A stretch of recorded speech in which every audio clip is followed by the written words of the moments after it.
ہمیں یہ بات پتہ ہونی چاہیے کہ اللہ رب العالمین نے جو بھی احکامات شریعت میں نازل فرمائے ہیں وہ سب کے سب ہماری سعادت کے لیے ہے، ہماری کامیابی کے لیے ہے، ہماری فلاح و بہبودی کے لیے ہے، ہماری نجات کے لیے ہے، تاکہ ہم ان پر عمل کر کے جنت میں چلے جائیں، تاکہ ہم ان چیزوں سے بچ کر جن سے اللہ اور اس کے رسول صلی اللہ علیہ وسلم نے ہمیں روکا ہے ان سے رک کر جہنم سے بچ جائیں۔ یہ ان احکامات کا مقصد ہے۔ جب یہ مقصد ہمارے ذہن میں ہوگا تو دنیا میں کسی بھی قسم کے شریعت کے حکم پر عمل کرتے ہوئے ہمیں دشواری محسوس نہیں ہوگی، ہمیں کسی قسم کی دشواری محسوس نہیں ہوگی، ہمیں یہ محسوس نہیں ہوگا کہ یہ کام ہمارے لیے اتنا گھٹن ہے، یہ کام ہمارے لیے اتنا مشکل ہے۔ بالکل اسی ماں کی طرح جو اپنے بچے کو ڈاکٹر کے حوالے کر دیتی ہے اور آپریشن یا تھیٹر روم میں اس کو بھیج دیتی ہے اور اپنی آنکھیں بند کر کے انتظار میں بیٹھ جاتی ہے ڈاکٹروں کے حوالے کر کے، اس کو معلوم ہے کہ ڈاکٹر اس کو تکلیف دیں گے،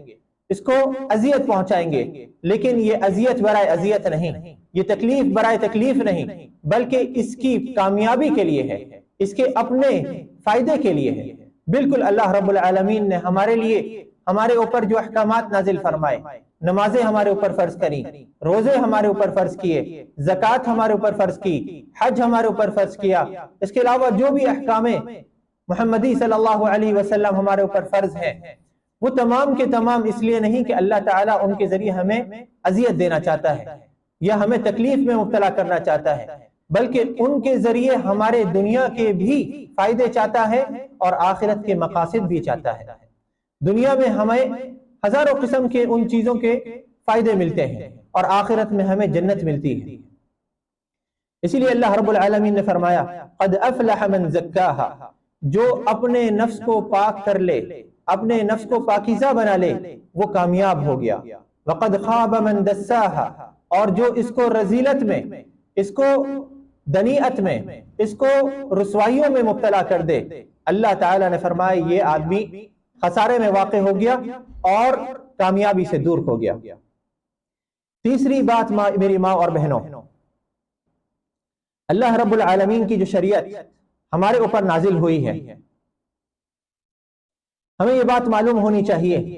کہ یہ اللہ کا ہم پر اکرام ہے، اللہ کی طرف سے ہمارے لیے یہ شرف کا مقام ہے، یہ عزت کا مقام ہے کہ اللہ تعالیٰ نے ہمارے لیے یہ شریعت کے احکامات نازل فرمائے۔ ورنہ اگر اللہ تعالیٰ ہمیں بغیر احکامات بتائے دنیا میں چھوڑ دیتا تو ہمارا حال بھی وہی ہوتا جو جانوروں کا حال ہے۔ جانوروں کو نہیں معلوم کہ کہاں جانا ہے، کب اٹھنا ہے، کہاں بیٹھنا ہے، کیا کرنا ہے، اسی لیے جانوروں کا ہماری نظر میں کوئی مقام نہیں ہوتا، کوئی عزت نہیں ہوتی، کوئی شان نہیں ہوتی، کوئی رفعت نہیں ہوتی۔ لیکن اللہ رب العالمین نے انسانوں کو جو اشرف المخلوقات بنایا ہے اور انسان کو احسن تقویم میں پیدا کیا ہے، یہ اسی بنیاد پر ہے کہ اللہ رب العالمین نے ہمیں شریعت کے احکامات کے ذریعے یہ کرامت عطا فرمائی ہے، یہ مقام اور شان عطا فرمایا ہے۔ اگر یہ مقام اور شان ہمیں نہیں دیا جاتا تو یقیناً ہم بھی ایک جانور کی طرح سے ہوتے جس کو کسی قسم کی کسی بھی بات کا کوئی خیال نہیں ہوتا۔ پانچویں بات میری ماں اور بہنوں جو میں آپ کے سامنے عرض کرنا چاہتا ہوں کہ اللہ رب العالمین کے نزدیک ایک مکرم شخص، ایک مکرم مرد یا ایک مکرم عورت، ایک عزت والا مرد یا ایک عزت والی عورت وہی ہوتی ہے کہ جو اللہ کے شریعت کے احکامات کو پورے طور پر اپناتی ہے اور اپنی زندگی قرآن اور سنت کے مطابق بسر کرتی ہے۔ ایسی عورت کے بارے میں اللہ رب العالمین نے فرمایا اولئک فی جنات مکرمون، یہی وہ لوگ ہوں گے جو جنتوں میں ہوں گے اور عزتوں میں ہوں گے، حالت اکرام میں ہوں گے، مہمان نوازیوں میں ہوں گے۔ اللہ تعالیٰ ان کو عزت اور شان قیامت کے روز جنت میں نصیب فرمائے گا۔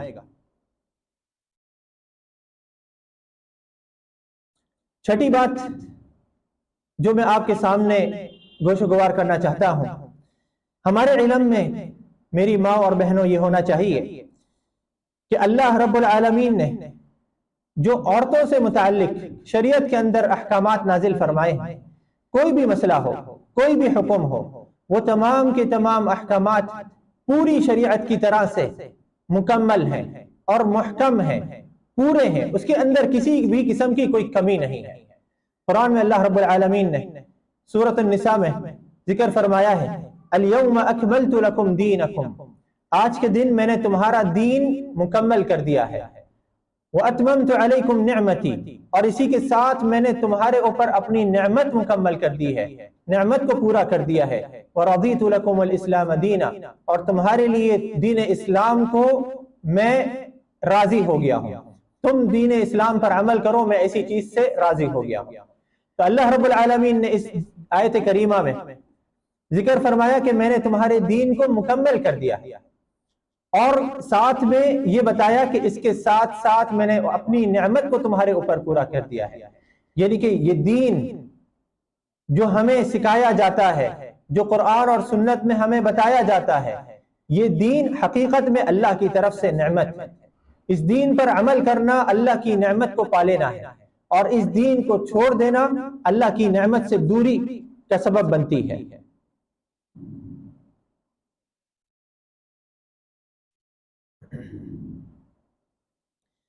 اللہ تبارک و تعالی نے قرآن کریم میں اور ہمارے نبی محمد صلی اللہ علیہ وسلم نے بھی اپنی احادیث نبویہ کے اندر بہت سارے احکامات خصوصی طور پر عورتوں کے لیے ذکر فرمائے ہیں، اور یہ احکامات جیسا کہ میں نے ذکر کرا اسی لیے خصوصی طور پر عورتوں کے لیے ذکر کیے ہیں کیونکہ اسلام کی نظر میں عورت کا ایک بہت بڑا مقام ہے، بہت بڑی شان ہے۔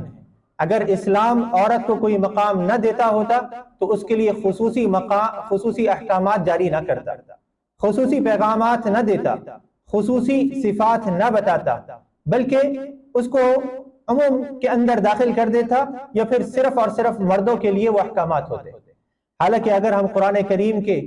آیتوں پر غور کریں تو اللہ تعالیٰ نے جہاں پر بھی مومنوں کو حکم دیا ہے، اکثر وہاں پر اللہ تعالیٰ نے جمع کا صیغہ استعمال کیا ہے۔ یا ایھا الذین آمنوا، اے وہ لوگوں جو ایمان لائے ہو، یا ایھا الناس، اے لوگوں،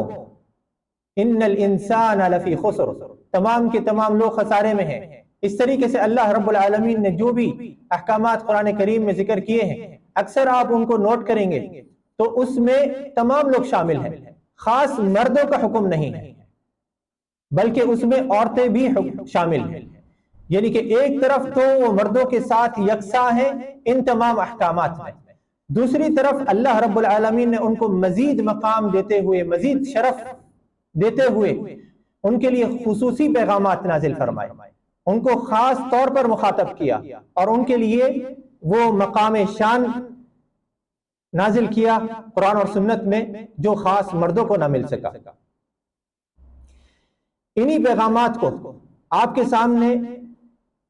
میں رکھنے کی کوشش کروں گا، خاص کر وہ پیغامات جو اللہ رب العالمین نے قرآن کریم میں ذکر فرمائے ہیں۔ نبی صلی اللہ علیہ وسلم کی احادیث بھی بھری پڑی ہیں، لیکن یہاں پر میں آج کے اس مختصر سے درس میں آپ کے سامنے قرآن کریم کے پیغامات پیش کروں گا۔ تو میری ماں اور بہنوں، سب سے پہلا پیغام اللہ تعالیٰ کی طرف سے، سب سے پہلی ہدایت، سب سے پہلا ارشاد اللہ رب العالمین کا جو خصوصی طور پر اللہ رب العالمین نے عورتوں کو مخاطب کر کے کیا ہے، وہ اللہ تعالیٰ کا یہ فرمان ہے سورۃ الاحزاب میں، وَأَقِمْنَا الصَّلَاةَ وَآتِينَا الزَّكَاةَ وَأَطِعْنَا اللَّهَ وَرَسُولَهُ إِنَّمَا يُرِيدُ اللَّهُ لِيُذْهِبَ عَنْكُمُ الرِّجْسَ أَهْلَ الْبَيْتِ وَيُطَهِّرَكُمْ تَطْهِيرًا، کہ اے عورتوں، وَأَقِمْنَا الصَّلَاةَ، نماز کو قائم کرو۔ سب سے پہلا حکم اللہ رب العالمین نے جو خصوصی طور پر عورتوں کو ذکر کیا، وہ اللہ کی عبادت کے بعد، اللہ کی توحید کے بعد اللہ نے فرمایا وَأَقِمْنَا الصَّلَاةَ، نماز کو قائم کرو۔ پھر دوسرا حکم اللہ نے فرمایا وَآتِينَا الزَّكَاةَ، زکوٰۃ عطا کرو۔ زکوٰۃ اگر تمہارے اوپر فرض بنتی ہے تو زکوٰۃ دو۔ اللہ رب العالمین نے کئی آیتوں کے اندر مردوں کو اور عورتوں کو ساتھ میں حکم دیا کہ اقیموا الصلاۃ وآتوا الزکاۃ، اے تمام کے تمام لوگوں، جس میں مرد بھی شامل ہیں، عورتیں بھی شامل ہیں، تم لوگ نماز پڑھا کرو، نماز قائم کیا کرو اور زکوٰۃ دیا کرو۔ لیکن اللہ رب العالمین نے کسی بھی آیت میں خاص کر مردوں کو صرف حکم نہیں دیا کہ تم نماز پڑھو اور زکوٰۃ دو، لیکن عورتوں کو اللہ رب العالمین نے یہ خصوصی حکم دیا ہے، کیونکہ اللہ کی نظر میں عورتوں کا مقام اور عظمت اور زیادہ ہے۔ اللہ رب العالمین نے یہاں پہ فرمایا وَأَقِمْنَا الصَّلَاةَ، اے عورتوں تم نماز پڑھا کرو، وَآتِينَا الزَّكَاةَ اور زکوٰۃ دیا کرو۔ یہاں پر اللہ رب العالمین نے اس حکم کو خصوصی طور پر جو عورتوں کو ذکر کیا ہے، اس کی ایک وجہ یہ بھی بنتی ہے کہ عورتوں کے اندر کبھی کبھی دیکھا جاتا ہے کہ اس چیز کی کمی ہو جاتی ہے، وہ کبھی کبھی اس حق کو پورے طور پر ادا نہیں کر پاتے۔ مردوں کو اللہ نے کیونکہ یہ حکم دیا ہے کہ وہ 5 وقت مسجد میں جماعت کے ساتھ با جماعت نماز ادا کریں، تو ایک ان کی روٹین بنی ہوتی ہے کہ جیسی اذان سنی وہ چلے گئے۔ لیکن بہت سی عورتوں کے اندر یہ چیز دیکھی جاتی ہے کہ وہ اس روٹین کو اپنے اندر پیدا نہیں کرتی، بلکہ وہ کہتی ہیں ابھی اذان ہوئی ہے، مردوں کے اوپر فرض ہے کہ وہ جا کر جماعت میں ابھی جا کے نماز پڑھ لیں، ہمارے لیے ابھی ٹائم بہت سارا باقی ہے، گھنٹے 2 گھنٹے باقی ہیں، ہم ادا کر لیں گے، آدھے گھنٹے کے بعد پڑھ لیں گے، 1 گھنٹے کے بعد پڑھ لیں گے، ابھی ہمارے لیے لمبا ٹائم باقی ہے۔ ہوتا یہ ہے کہ پھر کوئی نہ کوئی مشغولیت آ جاتی ہے، مصروفیت آ جاتی ہے، کبھی بچوں میں، کبھی کھانا پکانے میں، تو پھر وہ ٹائم نکل جاتا ہے۔ اور جان بوجھ کر نماز کے وقت کو نکال دینا یہ بہت خطرے کی بات ہے۔ اس کے بارے میں بہت سارے سلف صالحین، صحابہ کرام، تابعین عظام اور ان کے بعد بڑے بڑے علماء کرام، بہت سارے علماء کرام یہ عقیدہ رکھتے تھے کہ اگر کوئی شخص ایک نماز کو جان بوجھ کر اس کے وقت سے نکال دیتا ہے تو وہ آدمی کافر ہو جاتا ہے، وہ آدمی کافر ہو جاتا ہے۔ بہت سارے علماء نے کہا کہ نہیں، وہ کافر نہیں ہوتا، لیکن وہ کفر کی راہ پر چل پڑتا ہے، قریب ہے کہ وہ کسی وقت بھی کفر کا ارتکاب کر جائے، کسی بھی طریقے سے وہ کفر کے اندر واقع ہو جائے۔ لیکن ساتھ میں بہت بڑے بڑے صحابہ کرام کا یہ نظریہ بھی تھا، وہ کہتے تھے کہ نہیں، اگر کوئی شخص جان بوجھ کر ایک نماز اس کے وقت سے بغیر کسی عذر کے نکال دے تو وہ آدمی کافر ہو جاتا ہے۔ اسی بنیاد پر علماء کرام میں یہ اختلاف ہے کہ اگر کوئی شخص نماز کو اس کے وقت سے جان بوجھ کر نکال دے تو وہ قضا کرے گا کہ نہیں کرے گا۔ بہت سارے علماء کرام نے کہا کہ نہیں، اس کے اوپر قضا ہے ہی نہیں،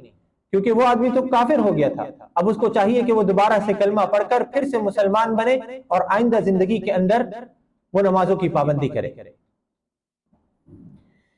دوسرا حکم اللہ رب العالمین نے خصوصی طور پر یہاں پہ عورتوں کو یہ ذکر کیا وَآتِينَ الزَّكَاةَ، یہاں پر خصوصی یہ حکم جو عورتوں کو دیا گیا ہے، جہاں میں نے یہ ذکر کرا کہ یہاں پر عورتوں کے مقام کی وجہ سے، عورتوں کی عظمت کی وجہ سے، عورتوں کے شان کی وجہ سے اللہ رب العالمین نے یہاں پر خصوصی حکم دیا ہے، وہاں پر اس کی دوسری وجہ یہ بھی بنتی ہے کہ عورتیں اکثر اور بیشتر نصاب کی مالک ہوتی ہیں، جو جس نصاب کی وجہ سے ہمارے اوپر زکوٰۃ فرض ہو جاتی ہے، اس نصاب کی مالک ہوتی ہیں، اور وہ سونے کی صورت کے اندر ہوتا ہے۔ ہر کسی کی زمینیں نہیں ہوتی، لیکن اکثر و بیشتر عورتوں کے پاس زیور ہوتا ہے، وہ زیور سے، سونے کے، چاندی کے زیور سے آراستہ ہوتی ہیں، اور وہ اتنا زیور ہوتا ہے کہ اکثر نصاب تک پہنچتا ہے۔ تو اللہ تعالیٰ نے یہاں پہ خصوصی طور پر عورتوں کو حکم دیا کہ تم زکوٰۃ ادا کرو۔ اب سوال یہ پیدا ہوتا ہے، کیا عورتیں وہ خود اپنے مال سے زکوٰۃ ادا کریں گی، یا ان کے شوہر کے اوپر ذمہ داری بنتی ہے کہ وہ ان کا شوہر ان کی طرف سے ادا کرے؟ حقیقت میں تو اگر غور کریں ہم نصوص شرعیہ کو، تو ہمیں یہ بات ملتی ہے کہ جس کے پاس وہ مال ہے اس کے اوپر وہ ذمہ داری بنتی ہے، جس کے پاس وہ زیور ہے اس کے اوپر ذمہ داری بنتی ہے۔ لیکن معاشروں کے اندر الگ الگ عرف ہوتے ہیں، اس عرف کے اعتبار سے کبھی کبھی یہ ہوتا ہے کہ مرد بیوی کی طرف سے وہ زکوٰۃ ادا کر دیتا ہے۔ تو اگر ایسا ہو جائے، کوئی شوہر اپنی بیوی کی طرف سے، کوئی باپ اپنی بیٹی کی طرف سے، کوئی بھائی اپنی بہن کی طرف سے وہ زکوٰۃ ادا کر دیتا ہے تو بہت اچھی بات ہے، کوئی اس میں مسئلہ نہیں۔ لیکن اگر اس کی طرف سے کوئی زکوٰۃ ادا کرنے والا نہ ہو تو یہ بات ہمارے ذہنوں میں ہونی چاہیے کہ اس مال کی زکوٰۃ، اس زیور کی زکوٰۃ ہمارے اپنے اوپر فرض ہے، وہ شوہر کے اوپر فرض نہیں، وہ باپ کے اوپر فرض نہیں، وہ بھائی کے اوپر فرض نہیں، وہ اس کی طرف سے ایک احسان تھا، لیکن اگر وہ ادا نہ کریں تو یہ ہمارے اپنے اوپر فرض بنتا ہے بطور بیوی کے۔ اس کو چاہیے کہ وہ اپنے مال کو دیکھے اور اس میں کتنا نصاب کے بعد زکوٰۃ بنتی ہے، وہ زکوٰۃ کو پورے طور پر ادا کرے۔ اسی طریقے سے ماں اور بہنوں کو بھی چاہیے کہ وہ اپنی اس زکوٰۃ کا خیال رکھیں اگر ان کی طرف سے کوئی زکوٰۃ ادا کرنے والا نہ ہو۔ آپ کو وہ حدیث معلوم ہوگی اچھے طریقے سے، جب ایک عورت نبی صلی اللہ علیہ وسلم کے پاس آئی، اس کے ہاتھ میں 2 سوار تھے، 2 کڑے تھے۔ آپ صلی اللہ علیہ وسلم نے اس سے پوچھا کیا تم اس کی زکوٰۃ ادا کرتی ہو؟ تو اس نے کہا نہیں۔ تو آپ صلی اللہ علیہ وسلم نے فرمایا کیا تم اس بات سے راضی ہو کہ اللہ تعالیٰ تمہیں ان 2 کڑوں کے بدلے جہنم کی آگ کے کڑے پہنائے؟ اس عورت نے وہ دونوں کڑے اتارے اور وہاں پر ڈال دیے۔ تو الغرض آپ صلی اللہ علیہ وسلم نے اسی عورت کو مخاطب کیا، اس عورت کو ڈائریکٹ مخاطب کر کے اس سے پوچھا کیا تم زکوٰۃ ادا کرتی ہو؟ اس بات سے معلوم ہوا کہ زکوٰۃ اس زیور کے حامل کے اوپر بنتی ہے، نہ کہ اس کے شوہر کے اوپر، نہ یا اس کے باپ کے اوپر، نہ بھائی کے اوپر۔ ہاں اگر ادا کر دیا جائے تو بہت اچھی بات ہے، لیکن اگر اس کی طرف سے کوئی ادا کرنے والا نہ ہو تو قیامت کے روز ہمارا ذمہ اللہ کے ہاں بری نہیں ہوگا، سوال ہوگا تو ہم سے ہوگا، پوچھ ہوگی تو ہم سے ہوگی۔ اسی لیے اللہ تعالیٰ کو ہم نے جواب دینا ہے اور دنیا کے اندر اس جواب کو دینے کے لیے زکوٰۃ ادا کرنی ہے۔ تیسرا حکم اللہ تعالیٰ نے اس آیت کریمہ میں فرمایا وَأَطِعْنَا اللَّهَ وَرَسُولَهُ، اللہ کی اطاعت کرو اور رسول کی اطاعت کرو۔ اطیع اللہ، اللہ کی اطاعت کرو، اور رسول، اور اس کے رسول کی اطاعت کرو۔ تو ہر مسلمان عورت کے اوپر یہ بات فرض بنتی ہے کہ وہ اللہ کے تمام احکامات کی پاسداری کرے، تمام باتوں کو مانے اور اللہ کی اطاعت کرے، اور رسول صلی اللہ علیہ وسلم کی بھی فرما برداری کرے، آپ کے حکم کو اپنائے، آپ کی زندگی کو دیکھے، اور آپ صلی اللہ علیہ وسلم کی اطاعت کرنے کے لیے یا اللہ تعالیٰ کی اطاعت کرنے کے لیے ہمیں یہ بات معلوم ہونی چاہیے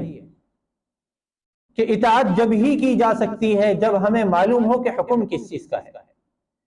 اگر ہمیں یہ بات معلوم نہ ہو کہ اللہ نے ہمیں حکم کس چیز کا دیا تو ہم اطاعت کیسے کریں گے، ہم فرما برداری کیسے کریں گے؟ اگر ہمیں فرمان کا نہیں پتا تو فرما روا کیسے ہوں گے، فرما برداری کیسے کریں گے؟ اگر ہمیں نہیں پتا کہ اللہ کے نبی محمد صلی اللہ علیہ وسلم نے کن چیزوں کا ہمیں حکم دیا ہے تو ہم آپ کی باتوں کی تعمیل کیسے کریں گے؟ یعنی کہ یہاں پر یہ نقطہ نکلتا ہے کہ جہاں اللہ ہمیں یہ حکم دے رہا ہے کہ اللہ کی اور اس کے رسول کی اطاعت کرو، تو ان لفظوں کے اندر یہ بات پوشیدہ ہے کہ تم اللہ اور اس کے رسول صلی اللہ علیہ وسلم کے احکامات کو جانو، تم علم حاصل کرو، تم قرآن پڑھو، تم نبی صلی اللہ علیہ وسلم کی حدیثوں کو پڑھو۔ یہ قرآن اور حدیث صرف علماء کے لیے نہیں ہے، یہ قرآن اور حدیث صرف مدرسے میں بیٹھے ہوئے طلب علم کے لیے نہیں ہے، یہ قرآن اور حدیث تمام مسلمانوں کے لیے ہے، بلکہ تمام انسانیت کے لیے ہے۔ اس پر عمل کرنا ہر مسلمان کا فرض بنتا ہے، ہر انسان کا فرض بنتا ہے۔ تو اس بات کی ضرورت ہے کہ ہم قرآن کو سمجھ کر پڑھیں۔ قرآن کو بہت سے لوگ، خاص کر ماشاءاللہ رمضان کا مہینہ ہے، اس رمضان کے مہینے میں ہم اپنی ماں اور بہنوں کو دیکھتے ہیں، اپنی بیویوں کو دیکھتے ہیں کہ وہ قرآن کھول کر کے بیٹھتی ہیں۔ بہت اچھی بات ہے، بہت بڑی فضیلت کی بات ہے۔ نبی صلی اللہ علیہ وسلم کی حدیث ہے، آپ نے فرمایا کہ قرآن پڑھا کرو کیونکہ یہ قیامت کے روز تمہارے لیے سفارش کا سبب بنے گا، شفاعت کا سبب بنے گا۔ اسی طریقے سے نبی صلی اللہ علیہ وسلم نے قرآن کی فضیلت بتاتے ہوئے یہ بات فرمائی کہ میں تم سے یہ نہیں کہہ رہا کہ الف لام میم یہ 3 حرف ایک حرف ہیں، بلکہ یہ 3 الگ الگ حرف ہیں، اور ہر حرف پڑھنے پر تمہیں 10 نیکیاں ملیں گی، ہر حرف پڑھنے پر 10 نیکیاں ملیں گی۔ جب ہم نے پڑھا الف لام میم تو ہم نے 3 حرف ادا کر دیے تو ہمیں 30 نیکیاں ملیں۔ جب ہم پورا قرآن پڑھ دیتے ہیں جس کے اندر ہزاروں حروف ہیں تو ہمارے کتنے درجات بلند ہوں گے، ہمیں کتنی نیکیاں ملیں گی، اس کا کوئی حساب و کتاب نہیں۔ لیکن ساتھ ساتھ ہمیں یہ بھی چاہیے کہ ہم جہاں قرآن کے الفاظوں کو پڑھیں ہم قرآن کے معنی کو بھی سمجھیں، ہم قرآن کے مطلب کو سمجھیں۔ یہ اللہ رب العالمین جو تمام جہانوں کا بادشاہ ہے، اس کا پیغام ہے، اس کا لیٹر ہے جو ہماری طرف اللہ تعالیٰ نے بھیجا ہے۔ آپ اگر ایک تصور کریں کہ آپ کو کسی ملک کا بادشاہ کوئی لیٹر لکھتا ہے، آپ کے پاس آپ کے نام خط آتا ہے اور اس کے اندر کوئی پیغام ہوتا ہے، آپ کے نام خاص آپ کے نام پر وہ پیغام ہوتا ہے، لیکن وہ لیٹر آپ کی زبان میں نہیں ہوتا، وہ فارسی میں ہوتا ہے، وہ انگلش میں ہوتا ہے، یا دنیا کی کسی اور زبان میں، چائنیز زبان میں ہوتا ہے، ایسی کوئی زبان جس کو آپ نہ سمجھتے ہو۔ وہ لیٹر آپ کے پاس پہنچے گا، آپ کو معلوم ہوگا کہ یہ لیٹر فلاں بادشاہ نے میرے پاس بھیجا ہے، اور وہ زبان آپ کو آتی نہیں، لیکن وہ خط پڑھنا آتا ہے آپ کو، تو آپ کیا کریں گے؟ کیا آپ اس بات پر اکتفا کریں گے کہ آپ اس لیٹر کو پڑھ لیں بغیر سمجھے اور پھر الماری کے کسی خانے میں رکھ دیں؟ یقیناً نہیں۔ آپ ایسے آدمی کو تلاش کریں گے، ایسے شخص کو تلاش کریں گے